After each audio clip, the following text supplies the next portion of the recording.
Nah, kalau yang ini baru sok tahu, bilang kalau mata saya lelah, orang bangun tidur gimana? Jangan lupa berdoa di malam hari sebagai kewajiban kita. Ikutilah sunnah-sunnah Rasul. Sunnah-sunnah Rasul itu bukan poligami. Rasul tidak menganjurkan itu. Ya, jadi kalau mau ikuti jejak sunnah Rasul, curhatlah sama Allah di malam hari sebelum datangnya azan subuh. Paham?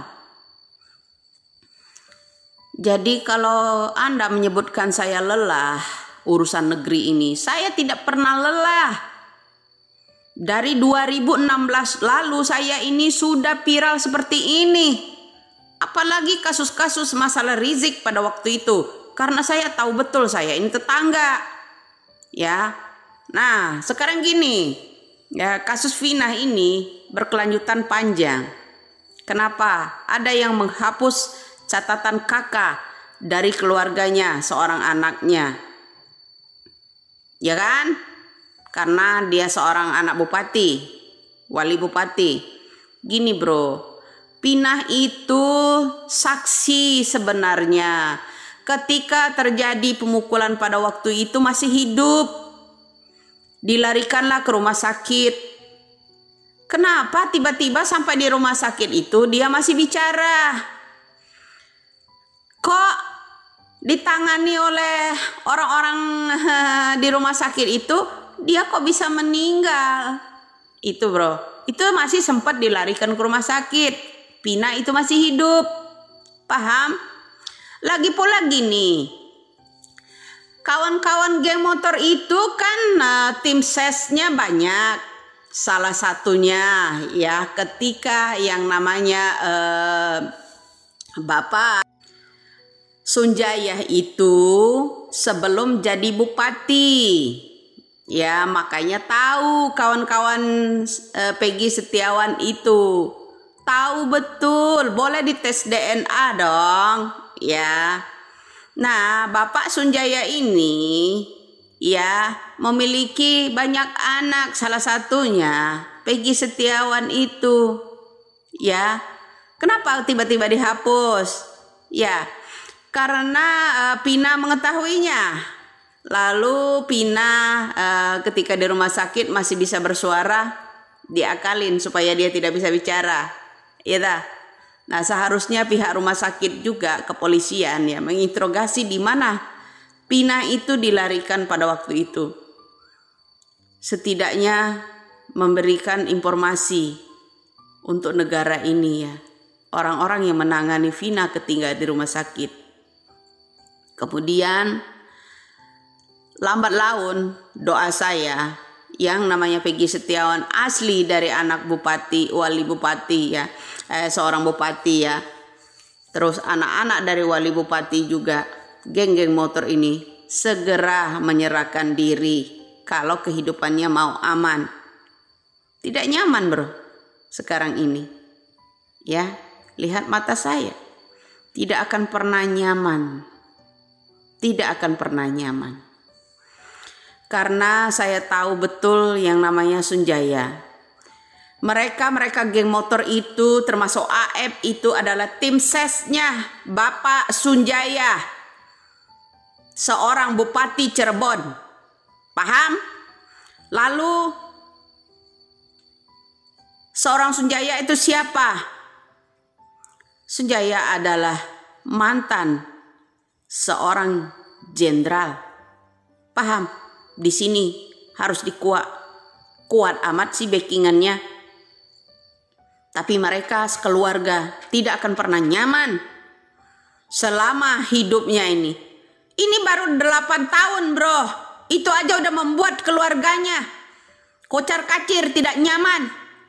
Sampai mendelete yang namanya nama anaknya, salah satunya yang ada di kakak keluarganya. Paham?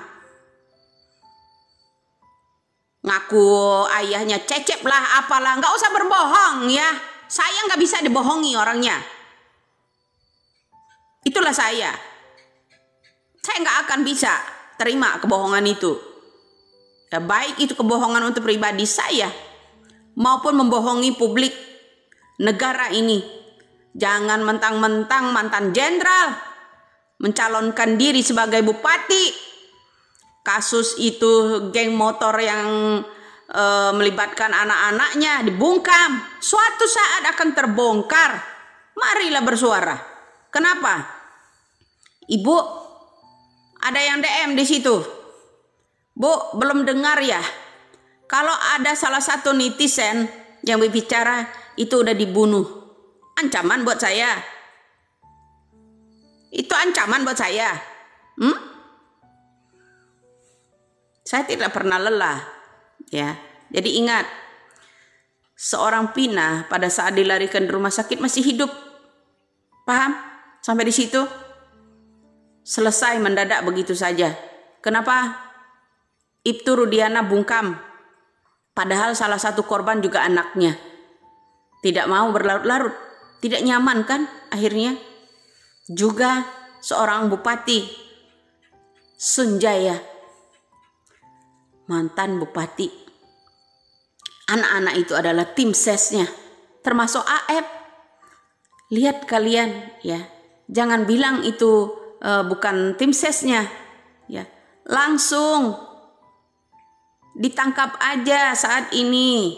Ya, jangan dikeluarkan. Itu menurut saya.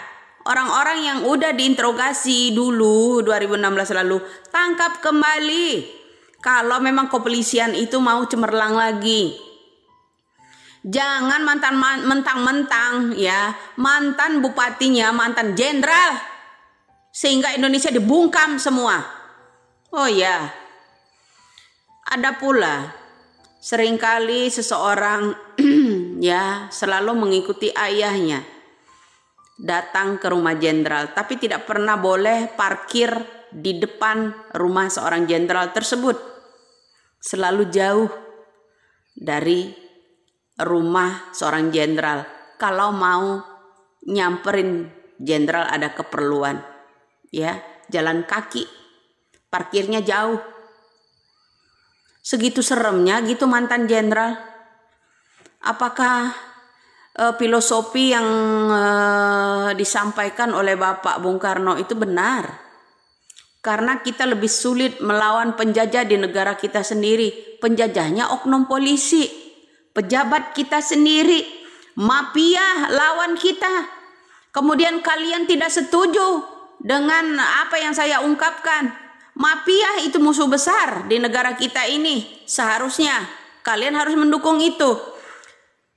Musuh kita kedua adalah pejabat kita sendiri yang selalu manipulasi data, laporan palsu, dan sebagainya.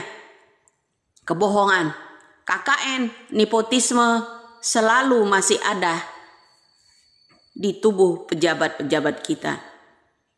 Apa kurang puas kalian dengan kata-kata saya ini? Kurang jelas juga? Atau kurang pendengaran? Atau memang buta? Mudah-mudahan ya kata Bapak Jokowi akan memberantas itu semua. Tugas Kapolri, itu semua diberi tugas tapi atas persetujuan Bapak Jokowi. Mohonlah ya, tegakkanlah keadilan kita yang seadil-adilnya. Saya tidak akan pernah lelah. Ingat, tengah malam sekalipun seperti ini, saya tetap jawab Anda agar Anda mengetahui ya siasat-siasat busuk oknum-oknum pejabat, mantan-mantan jenderal, mantan bupati yang ada di Indonesia ini menggenggam kekuasaan. Tapi percayalah, Allah Subhanahu wa Ta'ala itu akan membuatnya, menguaknya, ya, membuat seluruh keluarganya, keponakannya, semuanya tidak nyaman, tidak tentram dengan apa yang kita sampaikan, dengan apa yang kita sindirkan, kita sentil. Para pejabat-pejabat tersebut merasa tidak nyaman. Ada pula orang yang sebut situ, kalau ibu ini tidak ada lagi, berarti udah mati. Kematian hanya milik Allah. Paham? Percayalah, suatu saat akan terbongkar. Salam buat mantan Bupati Sunjaya, ya.